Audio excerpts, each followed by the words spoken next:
اسوہ حسینی رضی اللہ تعالیٰ عنہ شہید کربلا حصہ نمبر 13۔ شہادت کے وقت حضور صلی اللہ علیہ وآلہ وسلم کو خواب میں دیکھا گیا۔ بحقی نے دلائل میں بسند روایت لکھا ہے کہ حضرت عبداللہ بن عباس رضی اللہ تعالیٰ عنہ نے ایک رات حضرت صلی اللہ علیہ وآلہ وسلم کو خواب میں دیکھا کہ دوپہر کا وقت ہے اور آپ پراگندہ بال و پریشان حال ہیں۔ آپ کے ہاتھ میں ایک شیشی ہے جس میں خون ہے۔ ابن عباس رضی اللہ عنہما فرماتے ہیں کہ میں نے عرض کیا کہ اس میں کیا ہے؟ فرمایا حسین رضی اللہ تعالیٰ عنہ کا خون ہے، میں اللہ تعالیٰ کے سامنے پیش کروں گا۔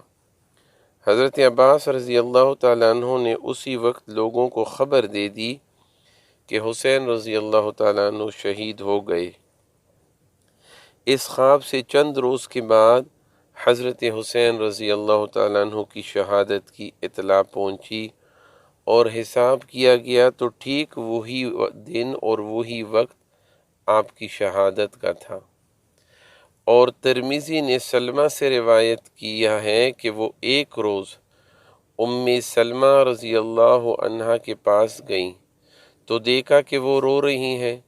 میں نے سبب پوچھا تو فرمایا کہ میں نے رسول اللہ صلی اللہ علیہ وآلہ وسلم کو خواب میں اس طرح دیکھا کہ آپ کے سر مبارک اور داڑھی مبارک پر مٹی پڑی ہوئی ہے۔ میں نے پوچھا کہ یہ کیا حال ہے؟ فرمایا کہ میں ابی حسین رضی اللہ تعالیٰ عنہ کے قتل پر موجود تھا۔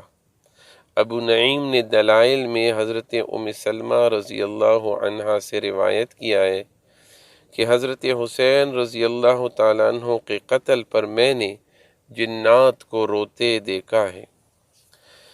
حضرت حسین رضی اللہ تعالیٰ عنہ کے بعض حالات و فضائل۔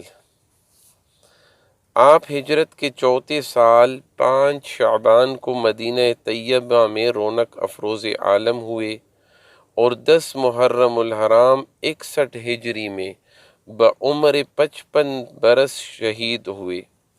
حضرت صلی اللہ علیہ وسلم نے آپ کی تہنیک فرمائی، یعنی کھجور چبا کر اس کا رس ان کے منہ میں ڈالا اور کان میں اذان دی اور ان کے لیے دعا فرمائی اور حسین رضی اللہ تعالیٰ عنہ نام رکھا۔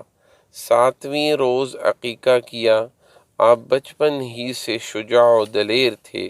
رسول کریم صلی اللہ علیہ وآلہ وسلم نے آپ کے بارے میں فرمایا، حسین رضی اللہ تعالیٰ عنہ مجھ سے ہیں اور میں حسین رضی اللہ تعالیٰ عنہ سے۔ یا اللہ، جو حسین رضی اللہ تعالیٰ عنہ کو محبوب رکھے تو اسے محبوب رکھ۔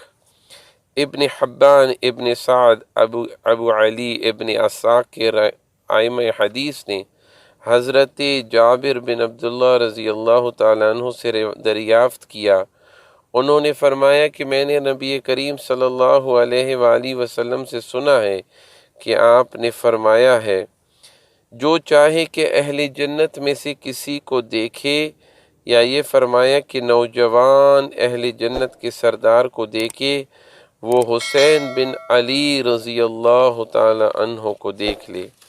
ابو ہریرہ رضی اللہ تعالیٰ عنہ فرماتے ہیں کہ ایک مرتبہ رسول اللہ صلی اللہ علیہ وآلہ وسلم مسجد میں تشریف رکھتے تھے۔ فرمایا وہ شوخ لڑکا کہاں ہے؟ یعنی حسین رضی اللہ تعالیٰ عنہ۔ حسین رضی اللہ تعالیٰ عنہ آئے، آپ کی گود میں گر پڑے اور آپ کی داڑھی میں انگلیاں ڈالنے لگے۔ آپ نے حسین رضی اللہ تعالیٰ عنہ کے منہ پر بوسہ دیا اور فرمایا، یا اللہ، میں حسین رضی اللہ تعالیٰ عنہ سے محبت کرتا ہوں، آپ بھی اس سے محبت کریں اور اس شخص سے بھی جو حسین رضی اللہ تعالیٰ عنہ سے محبت کرے۔ ایک روز ابن عمر رضی اللہ عنہما کعبہ کے سائے میں بیٹھے ہوئے تھے، دیکھا کہ حضرت حسین رضی اللہ تعالیٰ عنہ سامنے سے آ رہے ہیں۔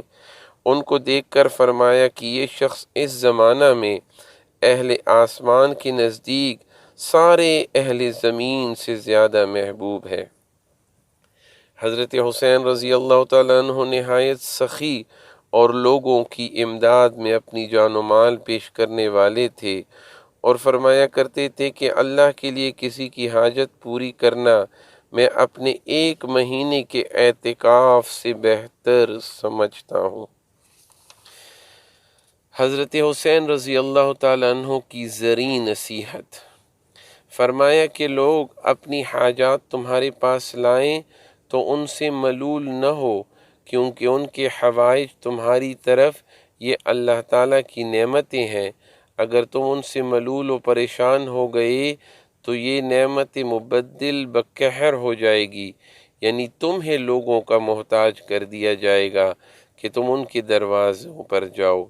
حضرت حسین رضی اللہ تعالیٰ عنہ ایک روز حرم مکہ میں حجر اسود کو پکڑے ہوئے یہ دعا کر رہے تھے، یا اللہ، آپ نے مجھ پر انعام فرمایا، مجھے شکر گزار نہ پایا، میری آزمائش کی تو مجھے صابر نہ پایا، مگر اس پر بھی آپ نے نہ اپنی نعمت مجھ سے سلب کی اور نہ مصیبت کو مجھ پر قائم رہنے دیا۔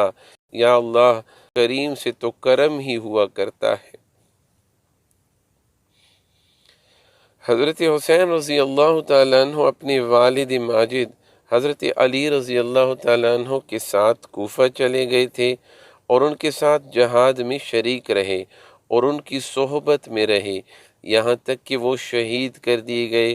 اس کے بعد اپنے بھائی حضرت حسن کے رضی اللہ تعالیٰ عنہ کے ساتھ رہے، یہاں تک کہ وہ امارت چھوڑ کر مدینہ چلے آئے تو آپ بھی ان کے ساتھ مدینہ میں آ گئے، اور جب تک بیعت یزید کا فتنہ شروع نہیں ہوا مدینہ ہی میں مقیم رہے۔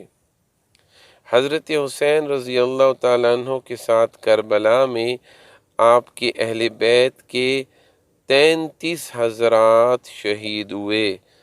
حوالہ اسعاف الراغبین۔